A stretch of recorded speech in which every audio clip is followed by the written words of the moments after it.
Donald Trump, again, joins us, and I've got so many questions. But first off, Donald, thank you for joining us. Thank you, Alex. Great to be with you.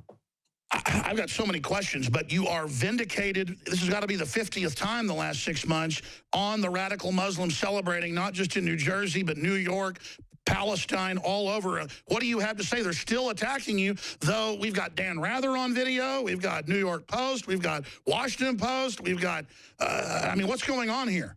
Well, I took a lot of heat, and I was very strong on it, and I held my line, and then all of a sudden, you know, hundreds of people were calling up my office. I was the other day in Sarasota, Florida, and people are online, and we had 12,000 people, which is fantastic.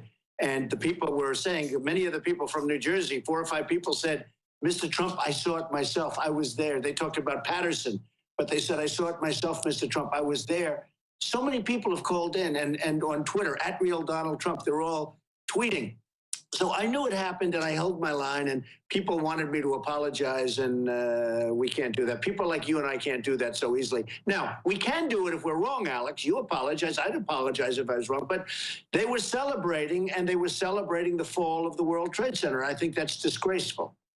It is, and that same week you were reporting on that fact, we had 2 different international football games, soccer games, with the Turkish fans and others during the moment of silence for the dead people in Paris, chanting Allah Akbar and booing. So did that not happen too? Well, that happened, and everybody saw it. That was a week ago, and the players were out on the field, and they couldn't believe it. They were embarrassed. They didn't know what to do. The coach and the managers, they all apologized, but it happened. Look, we have to deal with reality.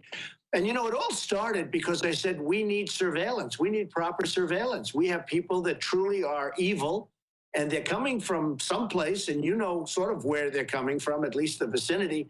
And I said, we need proper surveillance, whether it's a mosque or any place else. We have to be surveilled, and we have to see what's coming at us, because we're not going to have a country anymore. Between the weak borders that we have, the pathetic and weak borders where politicians are afraid to do anything about it, between all of what's happening with radical, you know, you look at what's going on. You have a president that doesn't even want to talk about, you know, the radical Muslim stuff. He doesn't want to mention the word. He doesn't want to say it.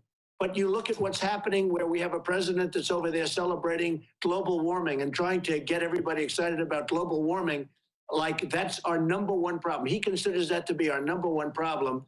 And our #1 problem is what's going on where they want to blow up our cities and they want to blow up our country. That's our #1 problem. You said months ago, bomb the oil of ISIS, and the mainstream media laughed because you said the sky was blue again. Now the Pentagon says that's the right thing to do.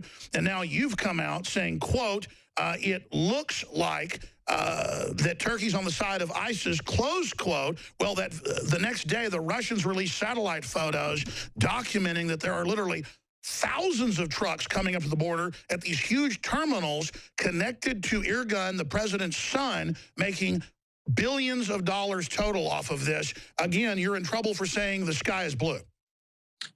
Well, I was right about that. I was right in saying in a book that I wrote, you covered it really nicely, I appreciate it, but I wrote a very political book years ago in the year 2000, The America We Deserve, and I said in that book that we better be careful with this guy named Osama bin Laden. I mean, I really study this stuff. I really find it very interesting, and even though I'm a businessman, I always have been involved in politics. I said, we better be careful with Osama bin Laden. There's a guy named Osama bin Laden. Nobody really knew who he was, but he was nasty. He was saying really nasty things about our country and what he wants to do to it. And I wrote in the book, 2000, 2 years before the World Trade Center came down, I talked about Osama bin Laden. You better take him out. I said, he's going to crawl under a rock. You better take him out. And now people are seeing that. They're saying, you know, Trump predicted Osama bin Laden, which actually is true.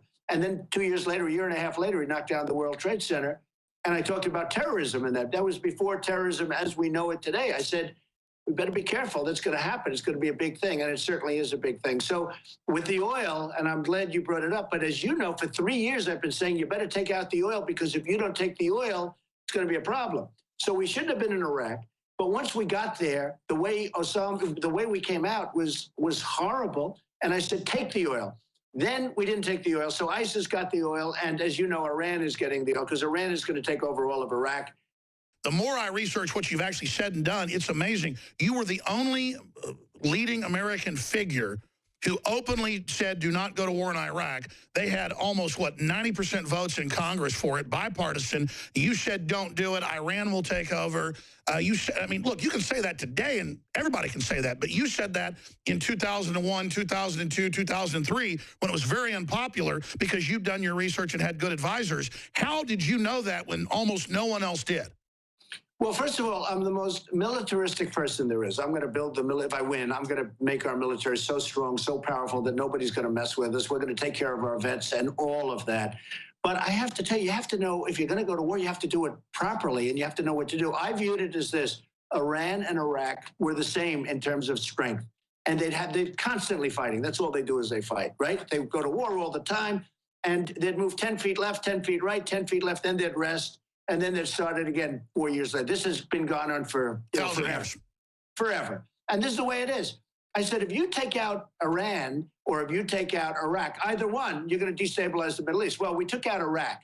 And by the way, Iraq has the second largest oil reserves in the world. People don't even know that. So we gave, like, incredible. We took out Iraq. I said, you're going to destabilize. Well, and I said, and you'll know this, and you know this, and I appreciate what you just said, then Iran is going to come in and Iran is going to take over Iraq. And they're just taking it over right now. As we speak, they're taking it over. Iran is running Iraq, and very soon will be virtually going to be totally running Iraq, especially after all of the deal we just made, which is the worst. So I said, keep the oil. And I said, if you're going to leave, you shouldn't have gone in, but they should have left soldiers behind, like 20,000 or a certain number of soldiers. But if you're going to leave, take the oil. And I've said it.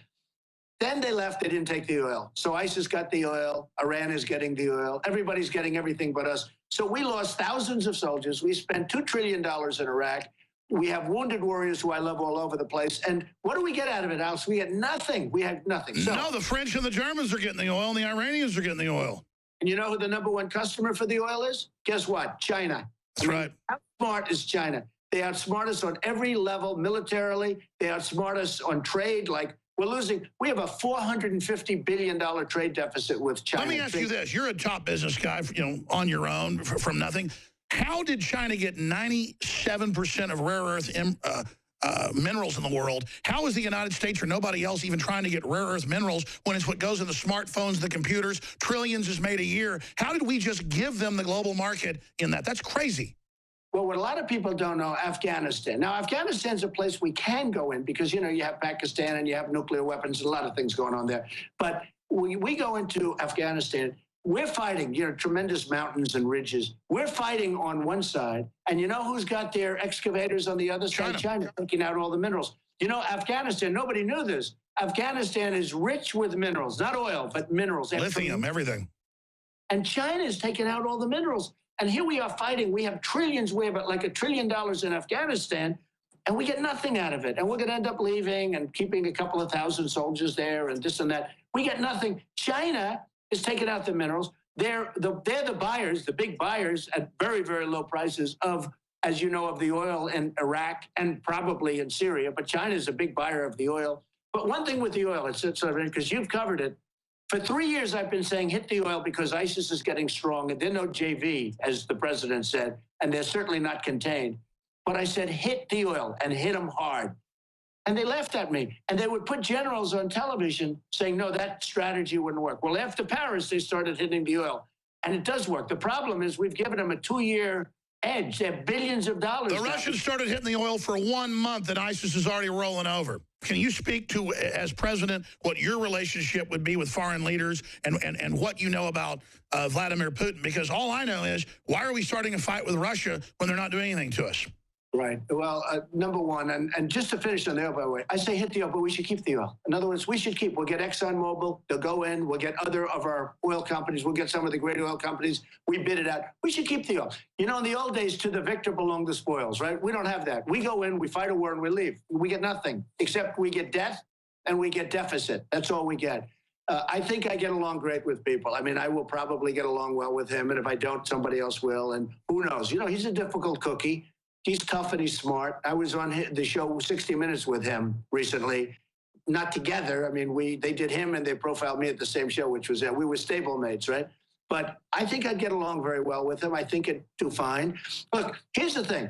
We lose with every country, and yet we don't get along with any countries. China is killing us. Everybody's killing us. China's just beating us to a pulp and trade. Japan, Mexico is killing us, and yet we don't get along with anybody. With me, they're not going to get so rich, believe me. What about Crippled America? It's a #1. You got a big rally tonight. Everywhere you go, your crowds just get bigger. I mean, obviously, you're probably going to get the Republican nomination now.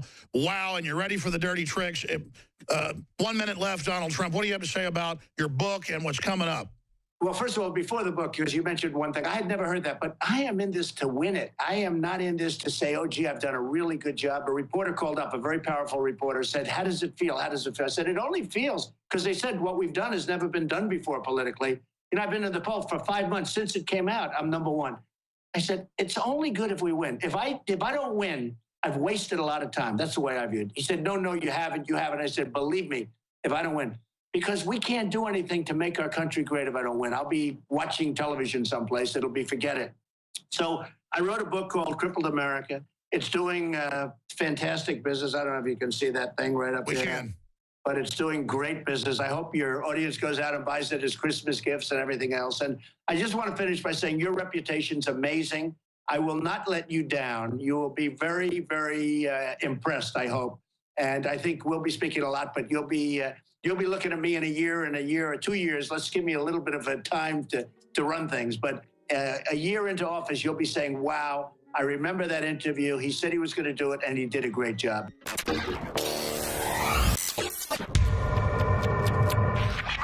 Look, I'm not going to sit here and say, see, I told you so, that communist Chinese-style net censorship was coming to the web, because it's already here. It's being announced. The way you keep the internet open and free is you get involved more than ever. Go to Infowars.com/app. A new battleship in the fight. Infowars Live, available right now. We're looking for a crew to man it. You gonna sit down and play games and be a trendy? Or are you gonna be part of history? Don't sit by and let the internet and free speech be stolen from you. Take action.